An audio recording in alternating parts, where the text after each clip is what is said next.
Тажен расказ со весела опашка. Се спушташе ноќ. Градот се прибираше зад завесите, улиците пустееја. Седев во редакцијата сам, со куп ракописи на бирото. Тука уште беше и црнчето под палма со копје, која илустраторот го беше нацртал на зидот. Значи, беше многу доцна, а јас многу уморен, па не знам дали се во ова што ќе ви го раскажам, вистински ми се случи или само сум сонувал.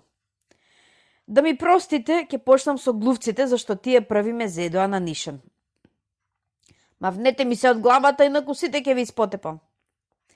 Без нервоза, другар писателе, ми се обрна најстариот, секако и најумен глушец. Дојдовме сосем службено. Во сите песни и приказни за деца ги толкуваме главните улоги, а досега ни зрнце хонорар. Охо, ами што ве бранам од мачките, зар тоа не е награда? Остави го тоа сами да си го решаваме, туку давај хонорар додека не сме те изгризале.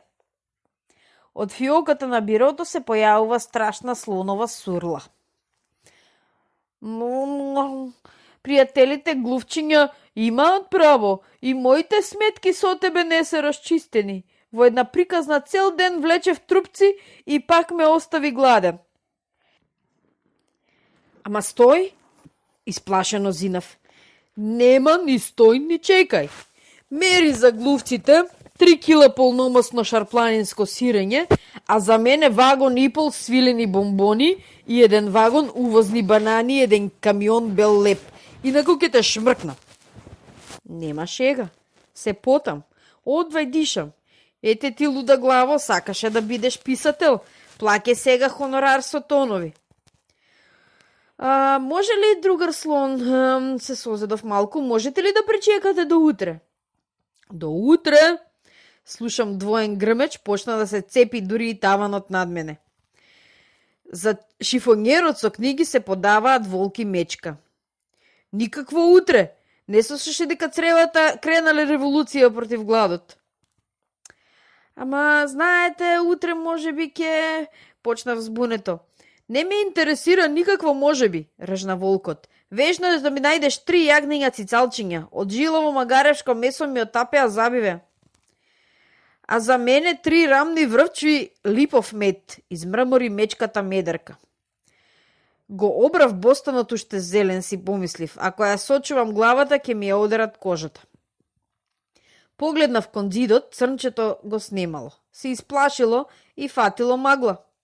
Во тој момент за чудо во редакцијата влегоа 5 деца со работници на мојот весник. Како узнале на мојата мака, не знам, но дојдоа токму навреме. Првото дете. Во планината не постојка, утре почнува празникот на пчелите Липовки. За таа свеченост имаат приготвено 10 кјупови правокласен мед и млеч. Поканети се сите мечки. Медарка се претумба преку прозорецот и исчезна во ноќта. Второто дете. Добриот овчар во долината Нејабила утре пред зори ќе случи пријателство со волците. Има одделено 300 уште непрелачени јагниња.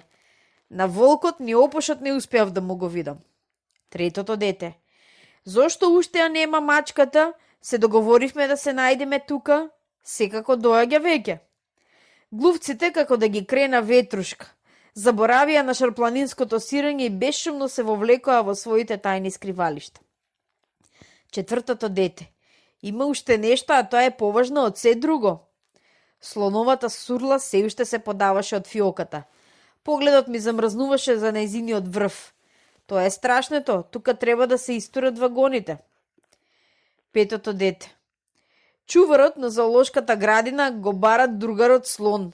Вели излегол пред 3 дни да се прошета низ градот и не се вратил, а децата му го претрупале кафесот со секакви сладки. Слонот, со себирото на грб, се крена и радосно замрмори. Каква грешка, каков прекршок направив. Еве, веднаш тргнувам, веднаш. И полека се затетерави по соливите улици правец Зооград. Се разбира, по него тргнавме и ние со децата. Од сите порти и врати ни се придружија работници, шофери, студенти, службеници, кондуктори, оджачари, учители, дедовци, новинари и што ли уште не.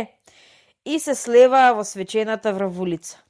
Од секоја улица трчаа групи сонливи деца со рошлави глави и радосно викаа: "Ура, еве го слонот се враќа од Африка и куќата си ја носи на грб." И се разнесе смеа. Слонот Тратрамунго од земјата Тунтунго 3 дни ни го немаше, а сега се враќа. Песната ја прифатија сите и таа одекна низ целиот град. Ете така, најтажната вечер во мојот живот се претвори во празнично утро. Ако не верувате во вистината на оваа лага, појдете во зоолошката градина и прашете го слонот Тратрамунго. А слонот од оваа приказна е нацртан во еден весник за деца.